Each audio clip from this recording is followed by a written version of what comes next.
জীবনে কখনো হতাশ হবেন না। জীবনে যাই হয়ে যাক না কেন কখনো হতাশ হবেন না। মনে রাখবেন আল্লাহ আপনার রব, আল্লাহ আপনার সাথে আছেন ইনশাআল্লাহ। এই সমাজ আপনাকে যেভাবে শেখায়, কিভাবে শেখায়, এই যে স্কুল, কলেজ, ইউনিভার্সিটি, চাকরি, বিয়ে, সন্তান প্রতিপালন, আর তারপর ইন্না লিল্লাহি ওয়া ইন্না ইলাইহি রাজিউন, এই তো শেখায় নাকি? সবসময় মনে রাখবেন যে আল্লাহ রাব্বুল আলামিনের পরিকল্পনাই আপনার উপরে সবচেয়ে বেশি অগ্রাধিকার যোগ্য, সমাজের পরিকল্পনা নয়।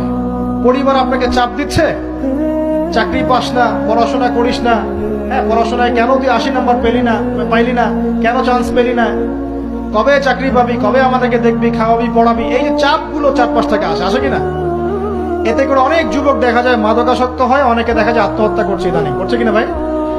এই শব্দটা থেকে আমি এই পয়েন্টটা আজকে লিখেছিলাম যে